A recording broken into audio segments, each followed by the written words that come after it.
Assalamualaikum warahmatullahi wabarakatuh.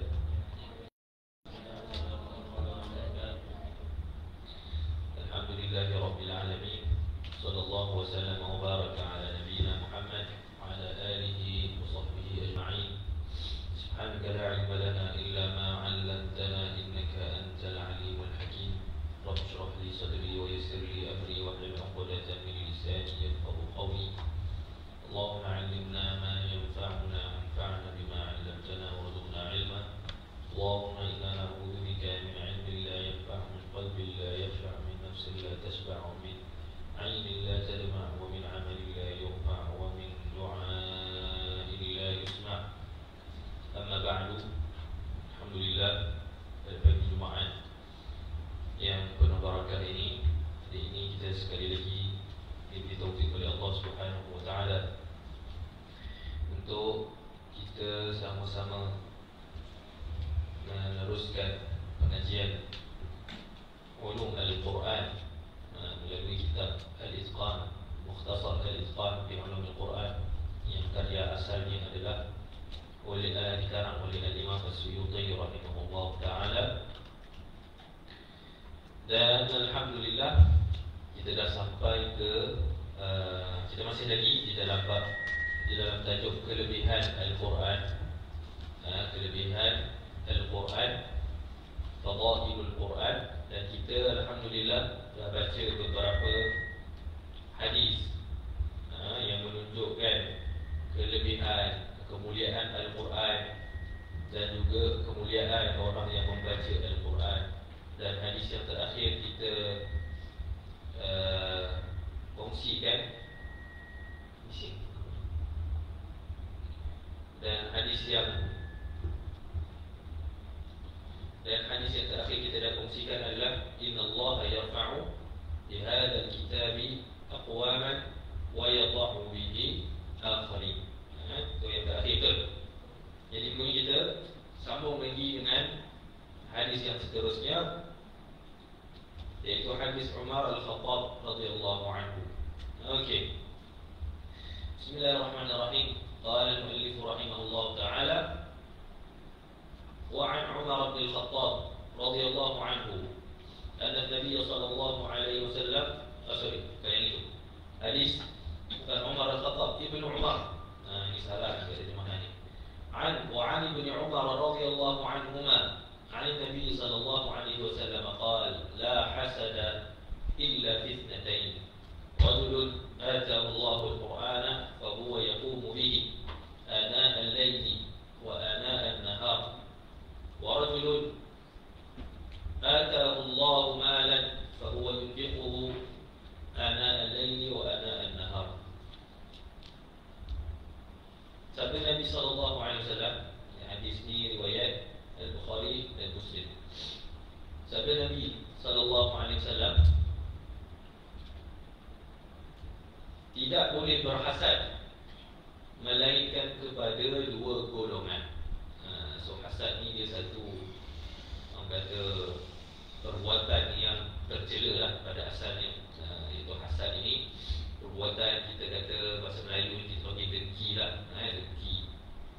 Cemburu yang membuatkan kita ni mengharapkan nikmat orang tu hilang daripada dia dan diberikan kepada kita. So hasad ni tak boleh lah. Itu sifat-sifat yang tercela, sifat-sifat yang mazmumah. Berasa hasad ini tak boleh, kecuali tapi hasad di sini bukanlah hasad yang tercela tu. Maksudnya hasad ni kalau nak cemburu pun yang tidak boleh cemburu melainkan pada dua golongan sahaja. Orang yang paling layak untuk kita rasa cemburu, untuk kita rasa hasad adalah orang yang pertama, lelaki ataupun orang yang Allah kurniakan kepadanya Al-Quran dan dia membacanya dalam solat pada waktu malam dan siang. Dan yang kedua, lelaki yang Allah kurniakan kepadanya harta benda, maka dia nafkahkannya di saat malam dan siang. Jadi dua orang yang Allah Ta'ala yang Nabi SAW sebut perlu untuk kita rasa cemburu, perlu untuk kita rasa kita kata ada rasa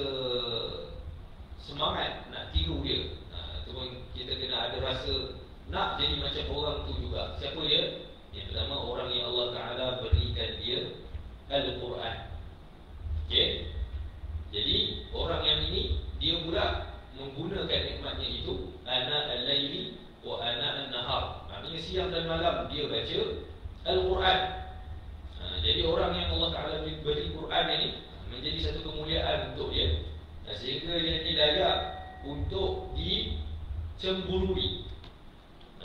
Jadi kalau dalam ayat orang kita nak cemburu adalah orang yang Allah Ta'ala beri dia Al-Quran dan dia rajin baca Quran. Syaratnya dia rajin baca Quran, sentiasa baca Quran siang dan malam, di luar solat, di dalam solat. Jadi dia sentiasa membaca Al-Quran. Dia menggunakan nikmat yang Allah Ta'ala beri itu dengan sebetul-betulnya, dengan cara yang betul. Jadi bukan Allah Ta'ala beri Quran tapi dia tak baca, tak. Tapi Nabi sebut kat sini orang yang rajin baca Quran. Mudahnya kita kata macam itulah. Tidak boleh hasad, melainkan pada orang yang rajin baca Quran. Dan yang kedua, orang yang rajin apa? Rajin bersedekah. Jadi hasad kat sini apa maksud dia? Hasad kat sini adalah hasad yang kita panggil yang harus. Jadi hasad ini ulama sebut ketika mensyarahkan hadis ini, hasad ini ada dua jenis. Yang pertama, hasadun madmum, muharram, hasad yang tercela, yang haram, iaitu seorang itu mengharapkan hilangnya nikmat daripada pemilik nikmat itu. Okey, sama ada dia berharap nikmat itu berpindah kepada dia ataupun tidak. Jadi ini hasad yang tercela lah. Jadi yang pertama, hasad yang kita kata dia nak nikmat ke orang tu hilang. Itu poin dia dekat situ. Jadi salah dia dapat ke dia tak dapat ke, yang penting orang tu tak dapat. Itu kita panggil hasad yang tercela. Adapun hasad yang disebut dalam hadis ini adalah hasad yang diharuskan. Itu yang dipanggil al-ghibtah. Al-ghibtah ni apa dia? Ghibtah, ghibtah dengan tamarrutah. Al-ghibtah ni adalah rasa bila seseorang itu melihat nikmat yang ada pada orang lain, dan dia mengharapkan dia juga beroleh seperti itu. Maknanya dia tengok orang lain, dia pun rasa dia nak juga, tanpa dia rasa ataupun tanpa dia mengharapkan nikmat itu hilang daripada orang yang dia lihat tu. Jadi maknanya tak salah untuk kita rasa nak ada apa yang orang lain ada, tak salah. Dengan syarat kita bukan mengharapkan nikmat itu dicabut daripada dia. Kan kita tengok orang ada nikmat baru lah, kan, baru dapat satu kejayaan, kan, baru lulus peksa ke, cemerlang peperiksaan ke, masuk musabaqah menang ke, contoh dapat baru beli barang baru, kan, baju baru, kasut baru, jam baru, ada kereta baru ke, rumah baru ke, handphone baru, kan. Jadi kita tengok, kita suka tengok dan kita pun nak ada benda tu. Tak ada masalah. Yang masalahnya, esok rosak lah tu. Tengok tu kan, sibuk nak tunjuk kereta tu, esok tu rosak lah tu pergi jalan, kan. Jadi itu lagi, itulah hasad yang dicela. Jadi untuk orang Al-Quran ni, dia takkan ada lah hasad yang dicela tu sepatutnya. Takkan orang yang tengok orang baca Quran ni, dia tengok orang pandai baca Quran, tengok orang hafal Quran lancar, tengok orang ni rajin murojaah, tengok orang ni banyak kejayaan dengan Quran. Takkan kita yang sama-sama hafal Quran, kita nak dengki, kita harap hilang nikmat tu. Jadi kita mengharapkan apa? Kita pun dapat nikmat yang sama macam yang kita tengok tu. Kita suka tengok dia dapat, dan kita nak juga ada macam yang dia ada tu. Okey, kita juga minta dengan Allah SWT untuk diperoleh diberikan kepada kita seperti yang Allah Ta'ala kurniakan kepada dia. Okey, jadi perasaan seperti ini, al-ghibtah ini, sekiranya dia pada perkara duniawi seperti mati pula. Kenapa?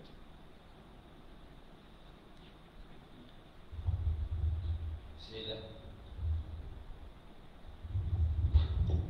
Okey, kalau dia pada perkara lebih sikit, kalau dia pada perkara duniawi seperti kesihatan, kekuatan, kedudukan, anak ke, harta benda ke, maka ianya harus. Kalau dia berlaku pada perkara-perkara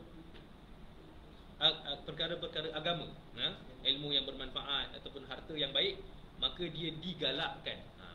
Beza kalau kita rasa cemburu pada perkara duniawi, dengan syarat kita tidak merasa dengki, dengan syarat kita tidak mengharapkan nikmat itu hilang, maka itu harus.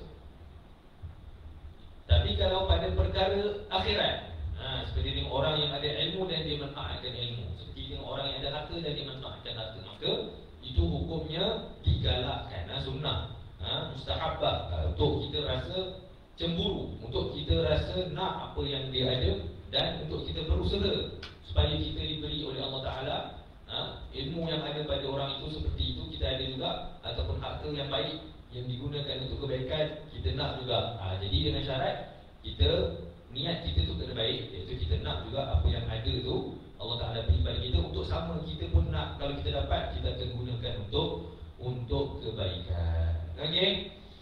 Baik, seterusnya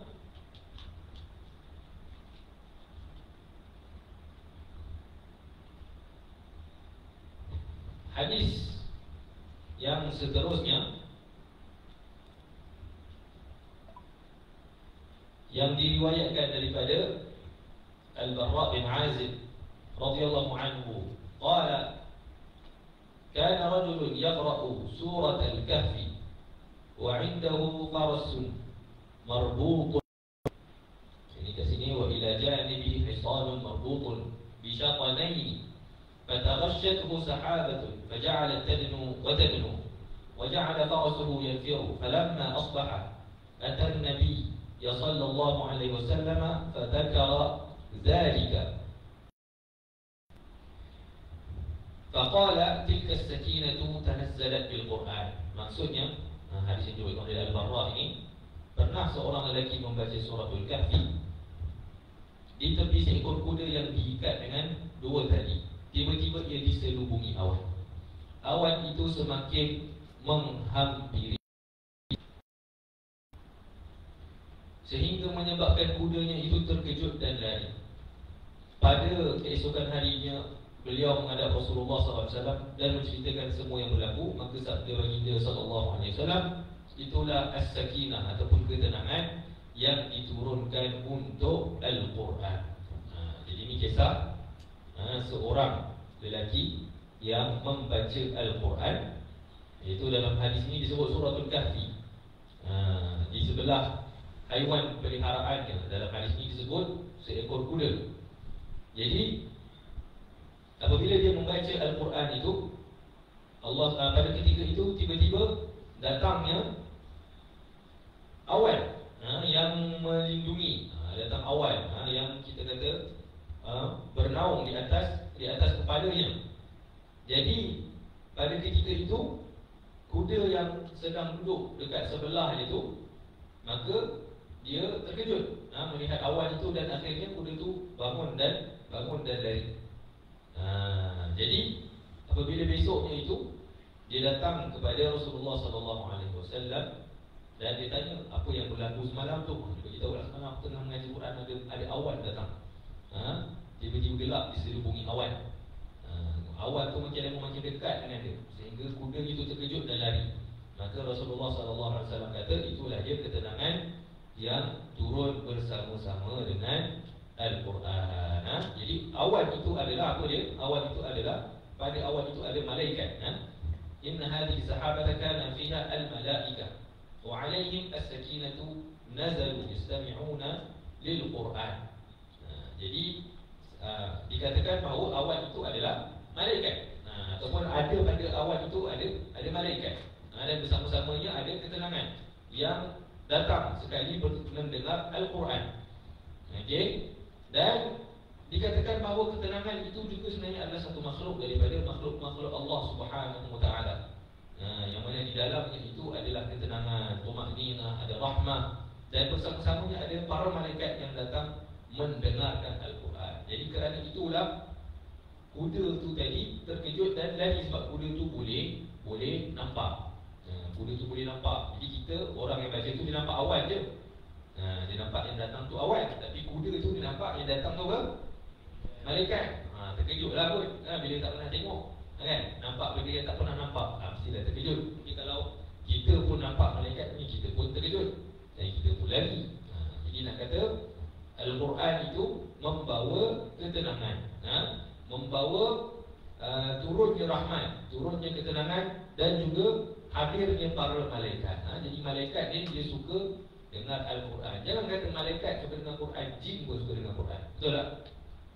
Dalam Quran pun sebut bahawa jin pun dengar Al-Quran. Ada satu surah yang khas tentang jin, dan mulanya pun cerita tentang apa? Tentang jin dengar Al-Quran. Qul uhiya ilayya annahu istama'a nafarun minal jinni faqalu inna sami'na Qur'anan ajaba. Jadi kami ini mendengar Quran yang sangat ajaib. Wa israfna ilayka nafaran minal jinni yastami'una al-Quran. Itu jin tu. Jin pun dengar Quran. Bukan lagi malaikat.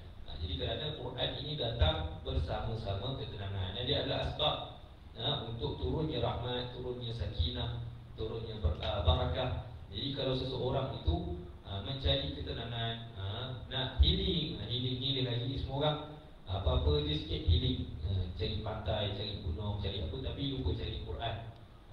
Jadi jangan lupalah bila kita ditimpa masalah, ditimpa rasa kesempitan, katanya pertama kita cari dulu untuk kita menjumpai ketenangan adalah Al-Quran. Barulah lepas itu kita hiking ke apa ke, lebih baca Quran dulu. Jadi Quran itu dia akan menghadirkan ketenangan, menghadirkan rahmat bersama-samanya ketika kita membacanya. Okey. Baik.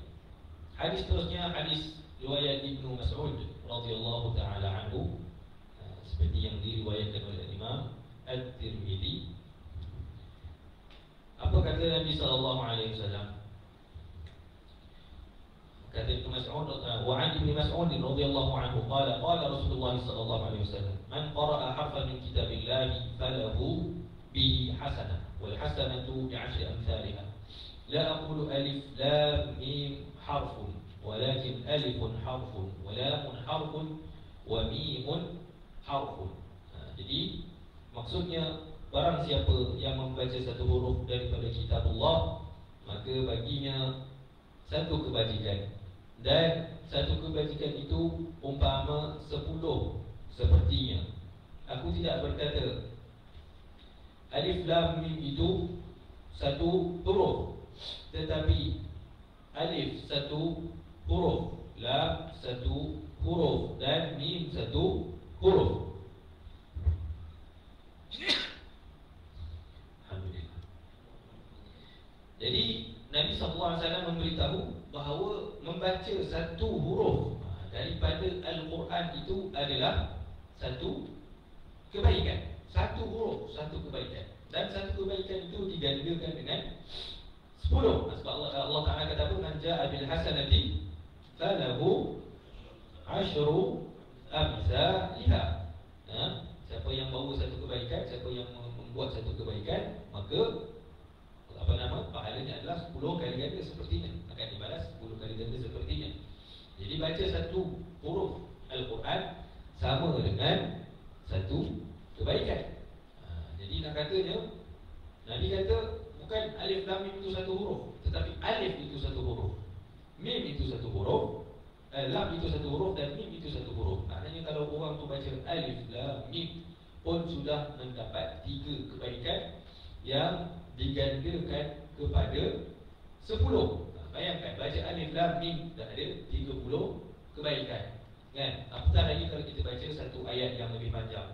Apatah lagi kalau kita baca satu halaman. Apatah lagi kalau kita baca satu juzuk. Apatah lagi kalau kita baca seluruh Al-Quran.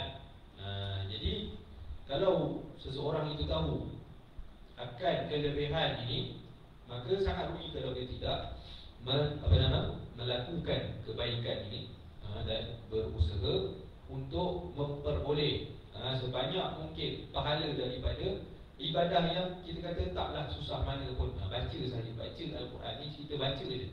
Dibaca faham ke tak faham ke, baca. Bila baca Al-Quran itu akan ada kebaikan yang sangat banyak. Okey? Jadi bayangkan kalau satu huruf itu satu pahala. Kita baca surah Al-Fatihah saja dah berapa pahala. Kalau kita baca Bismillahirrahmanirrahim saja pun dah berapa pahala dah. Ada berapa? Bismillah ada berapa? 27 huruf ke berapa? Kalau campur tu semua, darab dengan 10, ada beratus-ratus pahala. Baru dekat bismillah.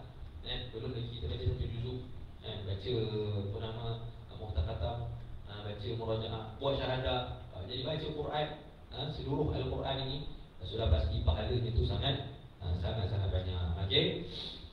Baik, ini adalah salah satu nikmat ataupun kita kata kasih sayang Allah Subhanahu wa taala kepada umat Nabi sallallahu alaihi wasallam. Ini pahala baca Quran yang hanya ada pada umat Nabi sallallahu alaihi wasallam. Tak ada pahala macam ni dekat umat-umat yang terdahulu. Jadi sebab itu umur umat Nabi Muhammad sallallahu alaihi wasallam ni tak perlu panjang-panjang. Kan? Orang dulu hidup sampai 1000 tahun, ataupun beratus-ratus tahun. Nabi-nabi dulu, kan? Nabi Nuh dalam Quran Allah sebut berdakwah saja 950 tahun. Itu berdakwah. Umurnya berapa pula? Takkan dia lahir jadi Nabi. Umurnya confirm lah, kita kata lebih daripada 950. Jadi panjang kan hidup tu, tak meninggal-meninggal. Kan? Kita hari ni Allah Ta'ala dengan rahmatnya dia bagi kita hidup ni tak payah lama-lama. 60 tahun, 70 tahun pun dah cukup lah. Paling panjang pun 100. Tu paling panjang lah tu. Itu pun jarang-jarang dapat lah. Kalau dapat pun kawan-kawan satu batch pun dah tak ada lah. Tinggal ada seorang. Kalau umur kita di 100, biasanya tak ada lah. Kawan-kawan satu batch pun dah balik lah. Kita je tercecik. Kan? Jadi macam mana dengan umur yang pendek ini, Allah Ta'ala boleh dahulukan kita dekat hari akhirat oleh umat-umat yang lain, kerana besarnya pahala amalan umat Nabi SAW. Jadi dengan umurnya yang pendek, dia boleh buat pahala macam orang yang hidup 1000 tahun. Kan? Banyak amalan-amalan yang kecil tapi besar pahala. Baca Quran contoh. Apatah lagi kalau malam Lailatul Qadar pula, satu malam lebih baik daripada 1000 bulan. Kalau sekali dapat Lailatul Qadar, kalau 10 kali dapat, kalau 20 kali dapat Lailatul Qadar. Jadi nak kata rahmat Allah SWT pada umat Nabi SAW adalah dengan memberi pahala yang banyak pada kebaikan yang kecil. Kita buat kebaikan tu kecil tapi pahalanya sangat besar. Okey. Jadi seterusnya,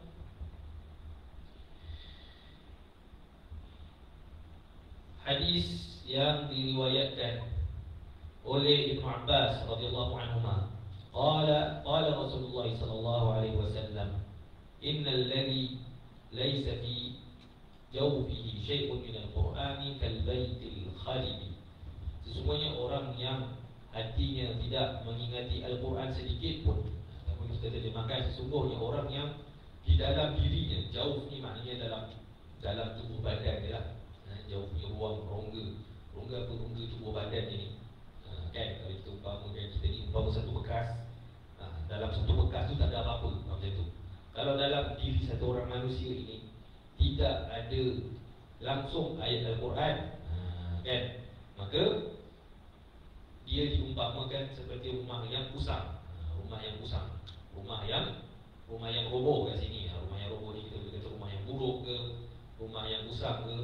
Jadi maknanya kat sini orang yang tak ada Al-Quran dalam diri dia seperti rumah yang usang. Jadi cuba fikir balik, kenapa disamakan dengan rumah yang usang?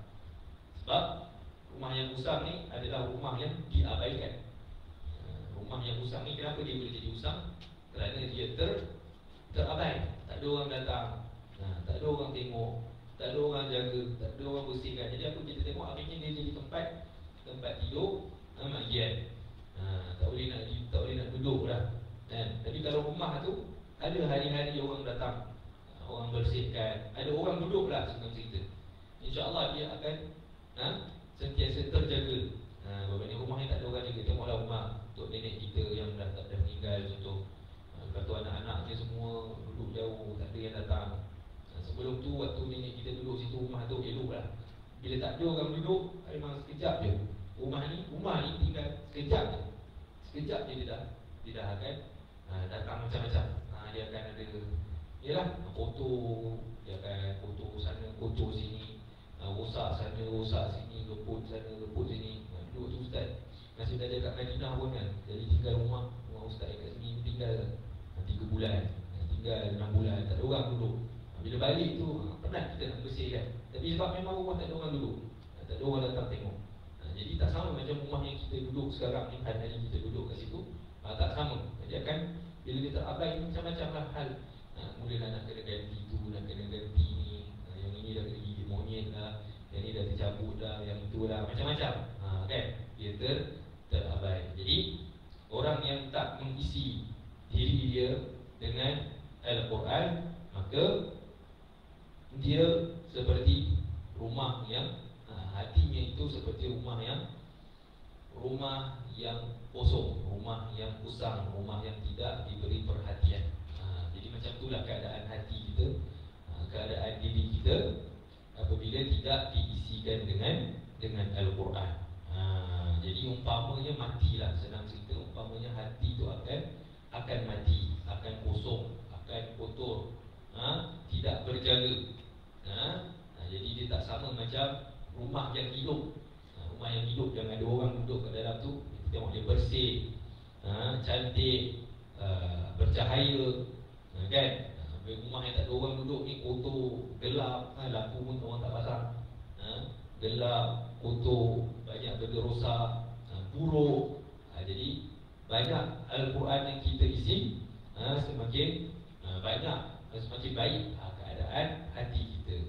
Jadi kalau tak ada langsung ayat Quran, maka akan rosaklah hati kita, akan rosaklah diri kita seperti mana rumah yang ditinggalkan, rumah yang usang. Okey. Jadinya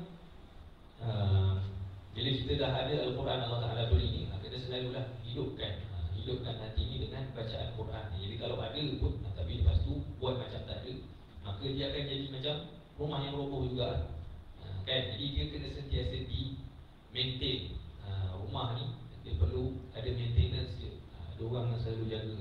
Kan? Apa-apa barang pun tak boleh tinggal. Bila tinggal dia akan rosak. Kan? Kalau kita jaga sekarang eloklah. Kalau kita tinggal, nanti dia akan rosak. Jadi kita kena sentiasa jaga rumah kita. Kan? Ada lalang-lalang, rumput-rumput tumbuh, kena potong. Ada apa-apa sampah, habuk-habuk, kena bersihkan. Sawang-sawang, bersihkan. Tapi benda tu boleh tak buat sekali je? Tak, dia kena sentiasa buat. Tengok mak-mak kita sapu sampah seminggu sekali ke dia sapu hari-hari? Hari-hari sapu. Kadang-kadang satu hari 2 kali sapu. Pagi dia sapu, petang sapu lagi, malam sapu lagi. Jadi boleh tak kata dah ada sapu dah hari tu. Hari tu lah. Sekarang dah tak sapu, dia akan berabuk. Jadi macam tu lah hati kita ni. Nak sentiasa bercahaya, nak sentiasa hidup, nak sentiasa ada nur, nak sentiasa nampak hidup, nampak bersih, maka kena hadir hari-hari, kena bersihkan hari-hari. Okey. Baik. Seterusnya hadis yang diriwayatkan, hadis yang sangat masyhur, diriwayatkan oleh Abdullah bin Amr bin Al-As radhiyallahu anhuma. An Nabi sallallahu alaihi wasallam qala yuqalu li sahibil Quran iqra wartaqi warattil kama kunta turattilu fid dunya fa inna manzilataka 'inda akhir ayatin taqra'u biha atau 'inda akhir ayatin taqra'uha atau kama qala Nabi sallallahu alaihi wasallam. Hadis riwayat Abu Dawud dan At-Tirmizi. Jadi kata Abdullah bin Amr bin Al-As bahawa Rasulullah sallallahu alaihi wasallam bersabda, dikatakan kepada empunya Al-Quran, sahib Al-Quran. Sahib Al-Quran ni kita kata sahabat Al-Quran, kan, ataupun orang yang hafal Al-Quran, orang yang rajin baca Al-Quran, ataupun ahlul Quran. Umumnya macam itulah. Apa yang dikatakan kepada mereka pada hari akhirat nanti, iaitu bacalah dan naiklah. Naik apa? Naiklah tangga-tangga syurga. Itu maksud dia. Kama kunta turattilu fid dunya. Jadi dekat hari akhirat, orang yang rajin baca Quran dekat dunia ni akan dimuliakan oleh Allah Subhanahu wa taala dengan disuruh baca lagi Al-Quran dekat syurga nanti. Jadi kat akhirat dah tak ada dah. Disuruh sembahyang tak ada. Suruh bayar zakat ke puasa tak ada dah dekat syurga. Tapi baca Quran tu ada. Disuruh lagi. Ni sebagai apa disuruh ni? Bukan nak suruh beribadat, tapi nak suruh bukan nak disuruh beribadat, tapi nak dimuliakan. Disuruh baca tu sebagai satu bentuk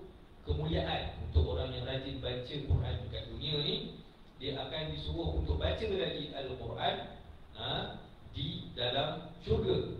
Jadi dengan syarat dia adalah sahibul Quran, iaitu orang yang membaca Al-Quran, yang beramal dengan isi kandungan Al-Quran, dan yang sentiasa melazimi bacaan dan hafalan Al-Quran. Dan manusia ni besok di hari akhirat akan berbeza-beza dia punya darjat dia sesama mereka, berdasarkan hafalan mereka, amalan mereka, tadabbur mereka, kerajinan mereka baca Quran. Jadi sahibul Quran ni bukan satu darjat. Orang-orang yang ahli Quran ini bukan satu level semua. Masing-masing ada level masing-masing, bergantung kepada kadar usaha mereka di dunia. Banyak mana dia usaha, banyak mana dia baca Quran, banyak mana dia hafal Quran, rajin mana dia baca Quran, lebihlah dia dapat berbanding orang yang kurang baca Quran, orang yang kurang belajar Quran, orang yang malas baca Quran, orang yang jarang baca Quran, dah hafal sampai lupa pula, tinggal sampai lupa. Jadi tak sama. Jadi Allah Ta'ala akan suruh dia panjat tangga-tangga syurga, dan disuruh untuk baca Al-Quran kama kunta turattilu fid dunya, dan disuruh baca seperti mana kau baca dekat dunia dulu.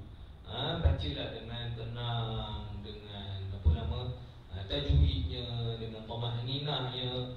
Jadi di hari akhirat syurga tu tempat balasan. Al-jannatu daru jazain. Syurga ni tempat beri balasan, bukan daru taklif, bukan tempat taklif, bukan tempat perintah suruhan, tak. Jadi baca Quran kat sana ni bukan nak dapat pahala, tak.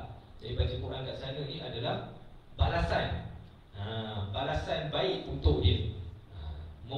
Kata-kata kemuliaan, satu kemuliaan untuk dia, kerana dia dulu di dunia selalu baca Al-Quran. Dan tangga syurga ataupun darjat seseorang di syurga besok adalah berakhir ataupun adalah bergantung kepada banyak mana ayat yang dia baca. Okey? Jadi tak samalah orang yang hafal contoh 30 juzuk. Dia berbanding dengan orang yang hafal 20 juzuk contoh. Yang 20 tak sama dengan 10 lah. Yang hafal 30 juzuk pula tak sama dengan orang yang sepanjang hidupnya mungkin dia 1000 kali khatam murajaah Quran. Tak kira tak berapa kali kita khatam Quran. Ustaz pun tak kira. Tapi kalau dapat kira tu baguslah.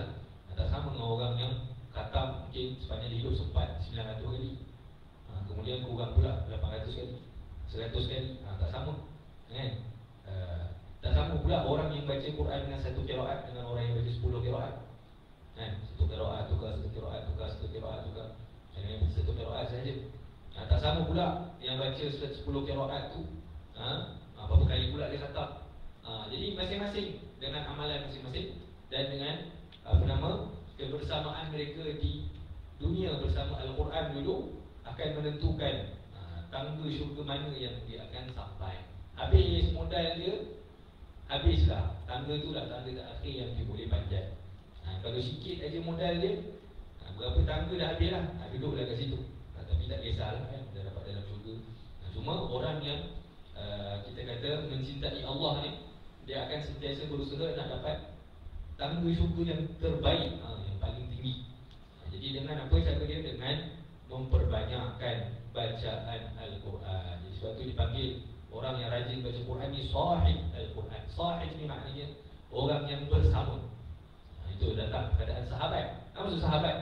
Orang yang bersama.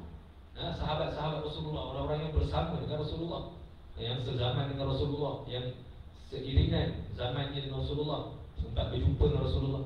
Itu sahabat. Dan kita pun kalau orang yang kita panggil sahabat ni maknanya dia selalu ada dengan kita. Jadi macam mana nak jadi sahabat Al-Quran ni? Sahib Al-Quran ni kena selalu baca. Tak bolehlah namanya sahabat tapi setahun sekali baru jumpa, 2 tahun sekali, 10 tahun tak jumpa, tak jadilah sahabat. Okey, itu namanya stranger, orang asing. Jadi kita nak jadi sahabat kepada Al-Quran, yang sentiasa bersama Al-Quran. Okey, jadi apabila kita dah tahu kelebihan ataupun fadilat Al-Quran ini, kan? Apa kita ulang kaji ringkas balik hadis-hadis yang ada. Yang pertama, syafaat. Al-Quran ini akan hadir sebagai syafaat kepada sahabat ataupun pembaca-pembacanya kepada ahli-ahlinya di hari akhirat.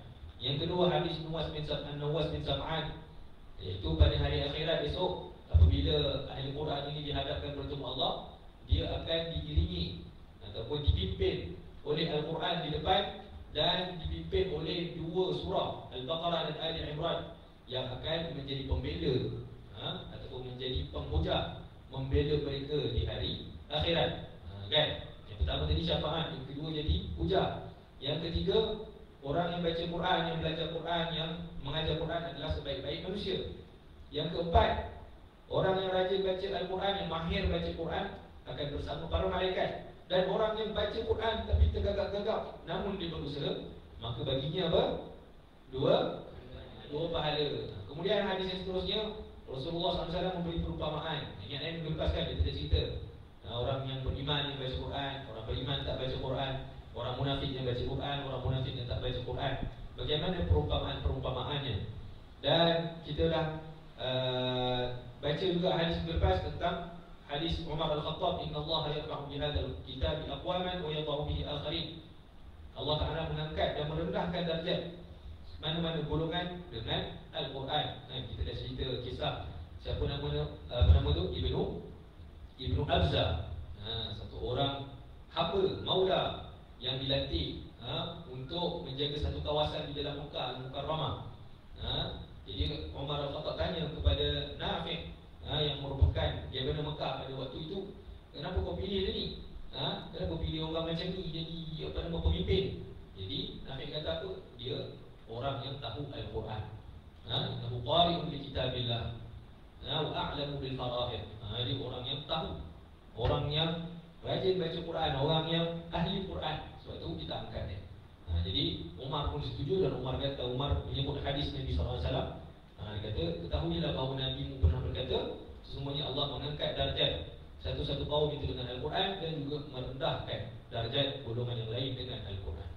Kemudian hari ini kita jumpa hadis tentang galakan untuk merasa cemburu dengan orang yang diberi Al-Quran dan beramal dengan Al-Quran. Dia hafal Quran, dia baca Quran, dia ajar Quran, dia jadi hafiz 30 juzuk, dia syahadah. Kita tengok dia hafal Quran, hafal itu, hafal ini, rajin pula, mengajar pula, beri manfaat kepada masyarakat. Orang ni kita kena cemburu dengan dia.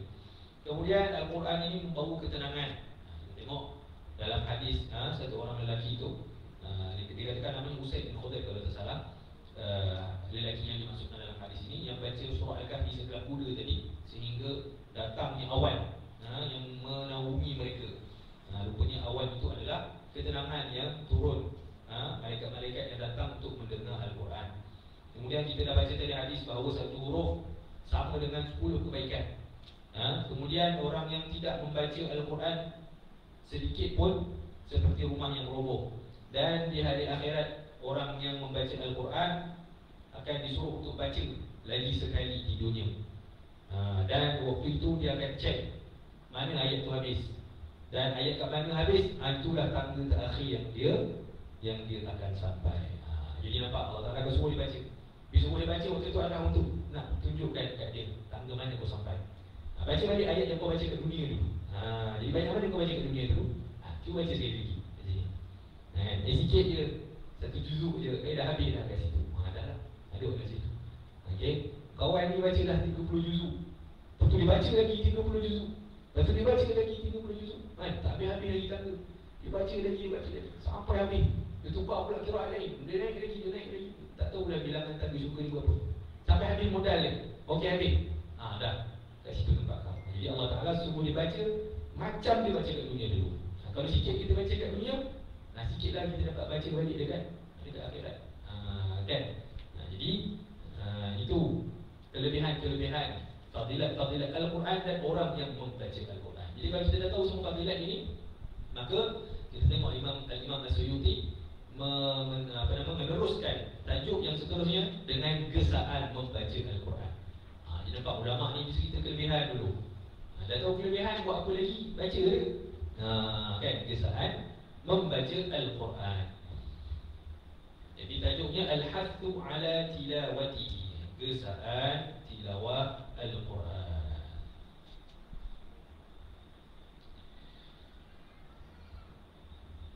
Baik. Yustahabbu al-iktsaru min qira'ati al-Qur'ani wa tilawatihi. Qala ta'ala مثنيا على من كان ذلك دأبه يتلون آيات الله آناء الليل. Disunatkan memperbanyakkan tilawah dan membaca Al-Quran. Allah Subhanahu Wa Taala memuji orang-orang yang membaca Al-Quran dengan firman-Nya dalam surah Al-Imran, yatluna ayatillahi ana al-laili wa hum yasjudun. Itu mereka ini membaca ayat-ayat Allah pada beberapa waktu di malam hari, dan mereka juga bersujud, yakni rajin sembahyang. Jadi ada galakan untuk rajin membaca Al-Quran. Yatluna ayatillahi ana al-laili wa hum yasjudun. Kemudian hadis yang diriwayatkan oleh Imam Muslim bahawa Ibnu Umar radhiyallahu taala anhuma meriwayatkan bahawa Rasulullah SAW bersabda, hadis yang kita baca tadi, la hasada illa fitnatain, rajulun atahu Allahu mala fa huwa yaqumu bihi, rajulun atahu Allahu al-Qur'ana fa huwa yaqumu bihi ana al-laili wa ana an-nahar, wa rajulun atahu Allahu mala fa huwa yunfiquhu ana al-laili wa ana an-nahar. Orang yang Allah Taala beri Quran dan beri harta, dan yang memanfaatkan Al-Quran dan harta itu siang dan malam. Kita dah cerita tadi. Dan seterusnya, wa'an bin Mas'ud, man qara'a harfan min kitabillahi falahu bihi hasanah wal hasanatu bi'ashri amsalha. Barang siapa yang membaca satu huruf daripada kitab Allah, maka baginya satu kebajikan, dan setiap satu kebajikan digandakan menjadi 10. Kemudian ini Imam Suyuti ini disebut dari hadis-hadis tadi. Kenapa kena banyak baca Al-Quran? Okey. Seterusnya, hadis yang diriwayatkan oleh Abu Sa'id Al-Khudri radhiyallahu taala anhu. Hadis ini diriwayatkan oleh At-Tirmidzi bahawa Nabi sallallahu alaihi wasallam bersabda bahawa Allah Subhanahu wa taala berfirman. Kalau macam ni kita panggil hadis apa? Al-Qudsi, ya. Yaqulu Rabb 'azza wa jalla, man shaghalahu al-Qur'an wa dhikri 'an mas'alati a'taytuhu afdala ma nu'ti as-sa'ilin. Fadlu kalamillahi ala sa'iril kalam kafadlillahi ala khalqih. Allah Ta'ala berfirman, siapa yang disibukkan oleh Al-Quran dan zikir kepadaku daripada memintaku, nescaya aku berikan kepadanya lebih baik daripada apa yang aku beri kepada orang yang meminta. Kerana apa? Dan kelebihan Al-Quran atas semua kalam adalah seperti kelebihan Allah atas sekalian makhluk. Jadi nak katanya, orang yang sibuk baca Quran, sibuk baca zikir sampai tak sempat nak berdoa. Ada banyak benda dia nak berdoa lagi, tapi hari-hari nak kena murajaah, nak baca Quran, nak buat preparation ni, nak ambil ujian syahadah ni, mula baca zikir. Terlupa nak doa. Allah Ta'ala akan beri dia lebih baik.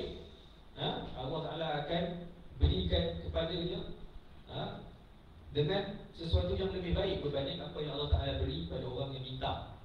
Ada orang ni, dia selalu berdoa tapi dia malas baca Quran. Ada orang ni tak berdoa pun, tapi dia rajin baca Quran. Jadi Allah Ta'ala dahulukan yang mana? Yang minta ke yang baca Quran? Yang baca Quran tu walaupun dia tak minta. Jadi patutnya yang minta kita bagi dulu je lah. Kan? Yang ni tak minta tapi Allah tahu dia nak apa. Allah Ta'ala beri dia walaupun dia tak cakap. Jadi yang kata VIP lah, VIP. Itu beza VIP dengan orang biasa. Orang biasa ni nak apa-apa semua kena minta. VIP ni dia datang, semua makanan datang kat dia, air datang kat dia. Dia tak payah cakap saya nak tu, saya nak ni. Dia cakap je saya nak datang. Macam tu VIP. Ada dia sebut saya nak tu, saya nak ni, tak ada. Dia cakap saya nak datang. VIP nak datang macam tu. Ketua Menteri nak datang. Ni semua orang bekerja ni nak siapkan untuk sambut ni. Apatah lagi yang di Ketua Agung nak datang macam tu. Ada tak dia nak cakap aku nak ni, aku nak tu, tak ada. Tapi orang semua tahu apa yang patut disediakan untuk VIP. Jadi macam tu lah. Orang yang baca Quran ni dia VIP. Dia special, dia important, penting. Jadi walaupun dia tak cakap, dia Allah tahu dia nak apa. Allah akan bagi kat dia dulu. Berbanding orang biasa, yang minta-minta ni tapi dia orang biasa, tak baca Quran sangat. Allah Ta'ala akan dahulukan orang yang sibuk baca Quran sampai tak sempat nak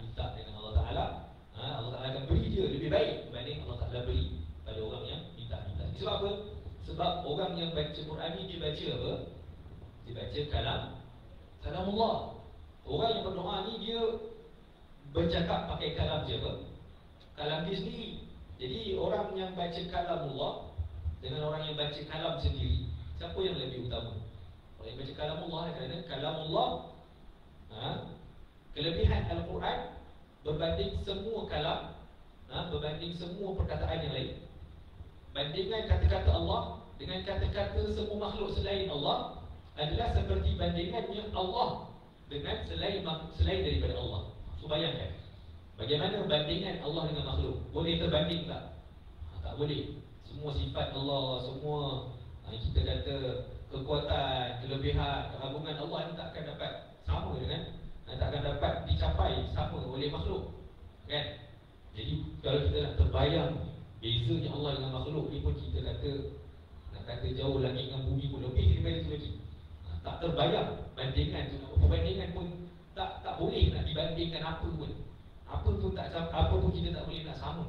Memang makhluk ni hina, kan? Tapi Allah Ta'ala kata Quran tu macam tu lah bezanya. Apa yang Allah Ta'ala cakap tu dengan apa yang kita cakap ni, macam tu lah bezanya Allah Ta'ala dengan kita. Jadi sudah pasti orang yang rajin baca kalam Allah ni lagi baik daripada orang yang selalu bercakap dengan bahasa sendiri. Itu umpamanya. Okey. Seterusnya hadis yang diriwayatkan oleh Abi Umamah, Iqra'ul Quran fa innahu ya'ti yaumil qiyamati syafi'an li ashabi. Kita dah cerita, bacalah Quran semuanya akan datang pada hari kiamat sebagai pemberi syafaat kepada pembacanya. Dan diriwayatkan daripada Ummul Mukminin Aisyah radhiyallahu ta'ala anha bahawa Rasulullah SAW bersabda, al-baitu alladhi yuqra'u fihi al-Quran yatara'a bi ahli as-sama'i kama tatara'a an-nujumu li ahli al-ardh. Orang rumah yang dibacakan Al-Quran di dalamnya kelihatan bagaikan bintang berkedipan dan bercahaya bagi penduduk langit, seperti mana kelihatan bercahaya bagi penduduk bumi. Jadi macam mana kita dekat dunia ni, kita dekat bumi ni tengok langit nampak bintang bercahaya, berkelipan, liplap-liplap. Begitulah malaikat daripada atas tengok rumah-rumah orang yang baca Quran ini seperti bintang-bintang yang berkelipan. Jadi itu umpamanya lah. Hadis riwayat Al-Baihaqi. Saya tak pasti hadis ini sahih atau tidak. Okey, tapi untuk fadail tak ada masalah. Kemudian daripada Anas bin Malik radhiyallahu taala anhu, di sahabat Rasulullah yang paling panjang ni usia dia. Nawwiru manazilakum bis-salati wa qira'atil Quran. Terangilah rumah-rumah kamu dengan salat dan bacaan Al-Quran. Kalau nak rumah ni bahagia, rumah ni tenang, bercahaya, kena banyak salat dan baca Quran. Diriwayatkan oleh Nu'man bin Bashir bahawa Rasulullah SAW bersabda, afdalu ibadati ummati qira'atul Quran. Sebaik ibadah umatku adalah baca Al-Quran. Dan yang terakhir daripada Samurah bin Jundub, katanya, kullu mu'dibin yajibu an tuktab ma'dubatuhu wa ma'dubatullahi Al-Quran fala tahjuruh. Jadi setiap penghidang wajib didatangi hidangannya. Hidangan Allah adalah Al-Quran, maka janganlah kamu menjauhkan diri daripadanya. Ingat tak dulu waktu kita belajar kitab Tibyan, kita pernah sebut satu hadis ni disebut Al-Quran ini apa? Ma'dubatullah. Al-Quran ini adalah jamuan daripada Allah. Faham tak jamuan daripada Allah? Jadi kalau kita kata Al-Quran itu jamuan daripada Allah, siapa yang penjamunya? Allah. Bila kita buat kenduri, kita ajak orang datang, orang tu wajib tak datang? Mesti kena datang. Orang panggil kita kenduri, tak ada uzur, tak ada apa, tak ada ni, kena datang. Nak penuhi jemputan dia. Kan? Jadi Al-Quran ini adalah hidangan daripada Allah SWT, kenduri daripada Allah SWT. Kena datang. Kena datang dan ambil apa yang kita nak daripada kenduri itu, daripada jamuan itu. Itu dia punya makdubah. So jangan tak datang lah. Mana boleh tak datang kan? Bayangkan kalau best friend kita kahwin, jemput, kita tak datang, kecil tak hati dia. Kan? Kita sesama makhluk pun, sesama kawan pun, kalau orang kita panggil tak datang, kita kan marah. Jadi Allah Ta'ala panggil datang, ambil apa nama, ambil manfaat daripada Al-Quran ini, maka kena hadir, kena datang. Dan yang terakhir, Ubayyah al-Makki mengatakan, ya ahli al-Quran, la tuwassidul Quran wazluhu haqqa tilawatihi ana al-layli wan nahar wa afshuhu wa tadabbaru ma fihi la'allakum tuflihun. Wahai ahli al-Quran, jangan kamu hamparkan al-Quran. Bacalah ia dengan sebenar-benar bacaan siang dan malam. Sebarkanlah ia dan renungilah, maksudnya moga-moga kamu beroleh kejayaan. Okey, seterusnya itu tentang galakan baca Al-Quran. Jadi nak baca ni macam mana kadar dia? Nak memenuhi, kita kata nak menjadi seorang Muslim yang baik ni, sepatutnya berapa banyak kita baca Al-Quran? Sepatutnya berapa banyak kita baca Quran? Berapa kali kita kena khatam? Berapa hari kita kena khatam Al-Quran? Jadi kita tengok, وقد كان للسلف في قدر القراءة عادات فأكثر ما ورد في كثرة القراءة من كان يختم في اليوم والليلة 8 ختمان. Sesungguhnya para ulama salaf dulu mempunyai beberapa kadar bacaan yang berbilang. Maknanya masing-masing ada kadar masing-masing. Dan yang paling banyak ada di kalangan mereka yang mengkhatamkan Quran 8 kali sehari semalam. Macam mana dia buat? Pagi dan malam 8 kali khatam. 30 dalam 8, 240 juz. Macam mana dia buat tu? Itu kita tak tahu pula. Kita tak mampu pula kot. Diikuti pula oleh وَيَلِيهِ مَنْ كَانَ يَخْتِمُ فِي الْيَوْمِ وَلَيْلَةِ 4. Ada yang khatam Quran 4 kali sehari. Tadi 4 kali siang, 4 kali malam. So 8 kali, 4 kali sehari. Kemudian وَيَلِيهِ 3 وَيَلِيهِ خَتْمَتَيْنِ وَيَلِيهِ خَتْمَةٌ وَاحِدَةٌ. Dan diikuti selepas itu ada yang khatam 3 kali sehari semalam, ada yang khatam 2 kali sehari semalam, dan ada yang khatam sekali sehari semalam. Jadi memang kalau sekali sehari masuk akal lah. Biasa jumpa kan budak-budak buat syahadah sehari boleh baca khatam 30 juzuk. Itu biasa. Ustaz dulu pun pernah khatam 30 juzuk sehari, pagi sampai malam. Mungkin kalau lagi hebat, dia boleh baca sekali siang, sekali malam. Kalau tak berhenti-berhenti baca, boleh buat 2 kali. Kalau lebih daripada 2 tu, itu memang karamah kita kata. Mungkin orang biasa susah nak buat tu, baca 2 kali. Sekali sehari masuk akal. 2025 pun masih ramai orang boleh buat. 1447 Hijrah masih ramai orang boleh khatam sehari sekali. Masuk akal? Sangat-sangat masuk akal. Jadi seterusnya,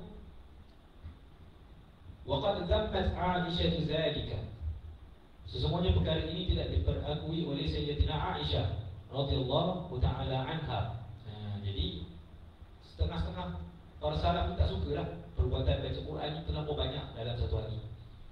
Jadi macam kita cakap lah, baca Quran ni pun dia ada kesederhanaan dia. Dia tak boleh lebih, tak boleh kita kata ghulu, dan tak boleh jafa. Kan antara orang yang disebut oleh Nabi SAW dimuliakan oleh Allah, apa dia? Siapa dia? Itu orang yang ahli Quran.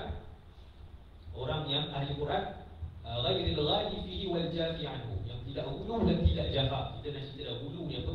Ghulu ni ekstrim, lebih. Jadi jafa ni maknanya kurang pula, tidak menunaikan hak. Jadi dalam setiap aspek dengan Al-Quran, orang yang baca Quran berapa hari nak khatam pun ada ghulu dia dan ada jafa dia. Tajwid, baca Quran dengan tajwid. Ada orang ghulu, bacaan dia tu tak kaluf. Ada orang langsung tak bertajwid. Jadi yang dituntut adalah sederhana, menyempurnakan tajwid. Macam tu. Orang yang faham Quran, ada yang memahami ayat itu dengan ghulu sampai jadi ekstrim. Dia faham ayat itu salah. Ada yang terlalu longgar pula dengan Quran. Quran cakap apa langsung tak ikut. Tapi yang sepatutnya macam mana? Kena ikut Quran dengan cara salafus saleh. Jadi setiap kita punya muamalah kita dengan Quran, ada dia punya cara dia yang betul. Jadi Sayyidatina Aisyah tidak merestui perkara ini. Seperti mana yang diriwayatkan daripada Muslim bin Mikhrab, katanya qultu li Aisyah inna rijalan yaqra'u ahaduhum al-Quran fi lailatin marratayn aw thalathan faqalat qara'u aw lam yaqra'u kuntu aqumu ma'a Rasulillah sallallahu alaihi wasallam ليلة التمام فيقرأ بالبقرة وآل عمران والنساء فلا يمر بآية فيها استبشار إلا دعا ورغب ولا آية فيها تخويف إلا دعا واستعان. Jadi Aisyah, Muslim bin Makhrab berkata kepada Aisyah, Sesungguhnya ada orang-orang yang aku kenal ni, dia boleh khatam Quran satu malam 2-3 kali. Aisyah pun tanya balik, tu baca ke tak baca tu? Macam tu lah. 3 kali datang satu malam, tu baca ke tidak? Tu apa benda dia baca tu? Umpamanya macam tu lah kalau kita cakap hari ni kan. Aku dulu dengar Rasulullah baca satu malam, paling-paling pun Nabi akan baca Al-Baqarah, Al-Imran, An-Nisa. Tu dah hebat lah tu, dah habis malam tu Al-Baqarah, Al-Imran, An-Nisa. Rasanya kalau kita pun kita akan dapat banyak tu je.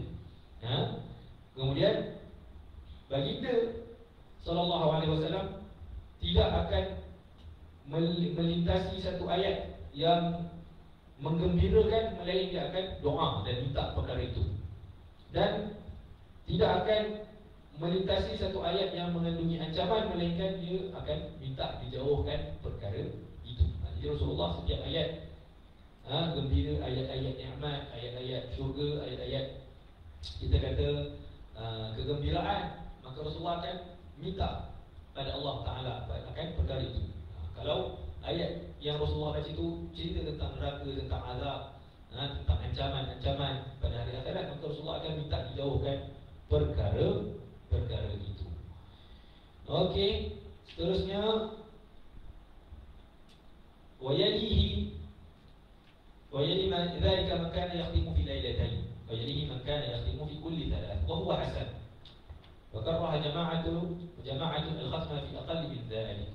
Kemudian diikuti pula oleh mereka yang khatam Quran dua kali semalam. Ini terbalik ni. Apa isi mana ni? Yang khatam Al-Quran apa saya nak cakap? Yang khatam Quran 2 hari sekali. 2 hari sekali. Betul tak? 2 hari sekali. Maknanya hari ni, besok baru khatam. 2 hari baca baru khatam sekali. Ataupun 3 hari sekali. Maknanya dia baca hari ni, besok, lusa baru khatam. Maknanya dia baca contoh 15 ke, ataupun 10 ke, macam tu. Bukan 2 kali semalam, boleh potong kat situ, tulis 2 hari sekali. Bukan 2 kali sehari. 2 kali sehari tu sebut orang gigi herbs. Ni 2 hari sekali. Jangan terbalik. 2 kali sehari tu yang kat atas tadi tu. Yang 8 kali sehari, itu yang Sayyidatuna Aisyah tak suka tu. Yang 8 kali sehari, 6 kali sehari, 3 kali sehari, 2 kali sehari, 1 kali sehari. Yang terbaik adalah 2 kali sehari, 2 hari sekali dengan 3 hari sekali. Okey, jangan terbalik. Okey, jangan terbalik. Okey, dan tidak dan ini adalah yang terbaik lah. 3 hari sekali ini yang terbaik. Dan tidak wa karaha jama'atun al-khatma fi aqall min dhalik. Dan sebahagian para ulama memakruhkan khatam Quran kurang daripada ni, kurang daripada 3 ni. Jadi sepatutnya paling cepat seseorang itu merutinkan khatam Quran ni adalah 3 hari sekali. Susahnya lah 3 hari. Maksudnya khatam 3 hari. 3 hari sekali khatam. 3 hari sekali khatam. Sepatutnya ini yang paling laju seorang tu boleh buat. Ada hadis nanti kita akan ceritakan bahawa ada sahabat Nabi ni, Abdullah bin Amr al-As, dia tanya kepada Rasulullah, berapa hari khatam Quran? Tapi tak apalah, masa pun dah habis. Kita tangguh dulu dekat sini. Jadi insyaAllah pada minggu depan, sekiranya diizinkan oleh Allah Ta'ala, kita akan sambung cerita tentang berapa hari sepatutnya kita khatam Quran. Paling cepat patutnya berapa hari, dan paling lambat patutnya berapa hari. Kan? Jadi kita mungkin tak berfikiran sangat dengan berapa hari paling cepat. Kita pun bukan rajin sangat. Cuma yang kita risau tu berapa hari paling lambat. Kita label-label kita macam tu lah. Kan? Ada yang sebulan tak khatam-khatam, 2 bulan tak khatam-khatam. Tu tak sepatutnya. Kita kena tengok apa sepatutnya. Paling lewat berapa. Sekarang ni duduk madrasah sedap lah. Hari-hari boleh baca Quran ni, besok tidak besar ni. Dah keluar, dah kerja, dah kahwin ni, boleh khatam tak lagi? Sebulan sekali paling kurang. Ataupun sepatutnya berapa paling lewat tak khatam. Lepas Patutnya kalau lewat daripada satu telefon tu, bila kita tak khatam tu, patut kena muhasabah. Okey. Jadi itu sahaja untuk hari ini. Semoga Allah Ta'ala menjadikan kita Ahlul Quran yang sebenar, yang membaca Al-Quran dengan sebenar-benar bacaan, yang mengamalkan Al-Quran dengan amalan yang benar, menghalalkan yang dihalalkan Allah dan mengharapkan apa yang diharapkan oleh Allah Subhanahu Wa Ta'ala. Dan insyaAllah kita akan teruskan bacaan